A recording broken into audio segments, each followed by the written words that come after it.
You know, every now and then you see a promise online that just stops you in your tracks. It feels like a lifeline. Well, today we're going to dive deep into one of those. It's a headline that taps right into a hope we all share. And what we're going to do is pull it apart, piece by piece, to see how it's built and what it's really promising us.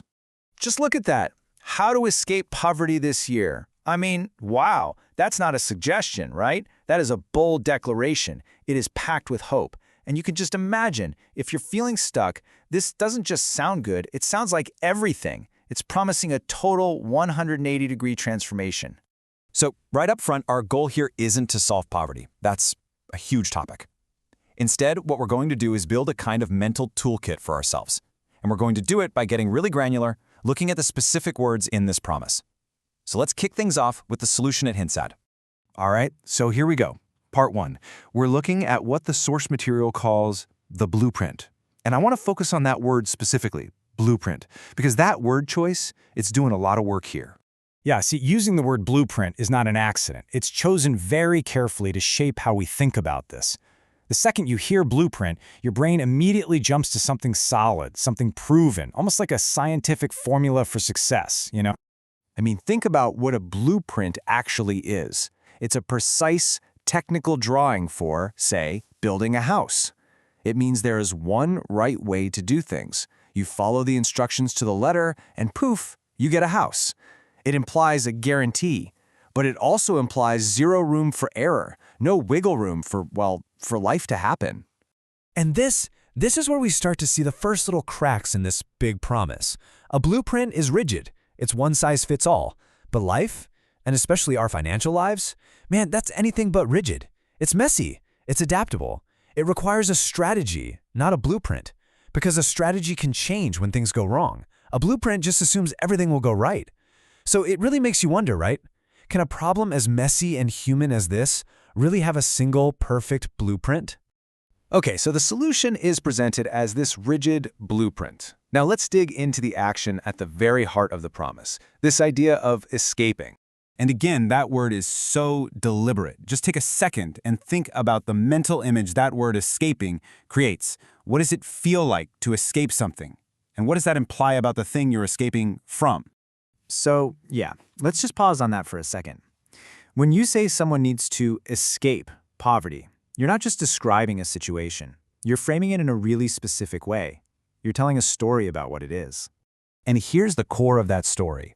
The word escape implies poverty as a trap or a prison. It's this external thing that has you captured.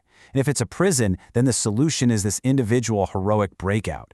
But see what that framing does? It subtly shifts the focus away from all the bigger, more complex stuff like the economy or systemic issues and puts it all on one person's shoulders to just get out. Okay, that brings us to the final piece of the puzzle, and honestly, maybe the most powerful part of the whole claim, the timeline. It's not just escape, it's escape this year. That little phrase, this year, just amps everything up. It adds this incredible urgency, right? The stakes feel so high. It takes this vague dream and turns it into a mission with a ticking clock. And that pressure, well, it makes the whole thing feel so much more real and within reach. Let's put a number on that. 365 days. That's it. That's the entire runway you have to fundamentally change your life circumstances. No pressure, right? Every single day matters. The clock is already ticking. And this is such a great way to see the built-in fragility of this kind of promise. For a plan like this to work in exactly 1 year, it has to assume a perfect straight line from start to finish. It assumes no surprise medical bills, no car trouble, no family emergencies, basically no real life. It leaves zero margin for the messy, unpredictable world we all actually live in. So, we've pulled apart the blueprint, the escape, and the timeline. Now, the point of all this isn't to be cynical or to tear things down. It's the opposite. It's about empowering ourselves. The whole goal is to build a new lens, a new way to look at these big promises so we can deal with them on our own terms. So, what's the big takeaway here? We can actually turn everything we just talked about into a super practical tool. Think of it like a 3-step checklist for when you see one of these quick fix claims. First, what kind of solution is it? Is it a rigid blueprint or a flexible strategy? Second, how are they framing the problem? Is it about escaping a trap or building a foundation? And third, look at the timeline. Is it just wishful thinking or is it actually realistic? And that simple framework leads us to these really powerful questions. And these are what I hope you take away from all this. You can ask yourself, is this plan really adaptable? Is it trying to fix the deep-down systems or just the surface-level symptoms? Is this timeline realistic for my life with all its quirks? And maybe the most important one of all, who actually benefits if I believe this incredibly complex problem is simple?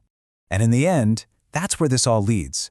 If we can accept that there isn't one magic blueprint waiting for us out there, we can stop looking for it. And we can start asking a totally different and, frankly, a much more powerful set of questions.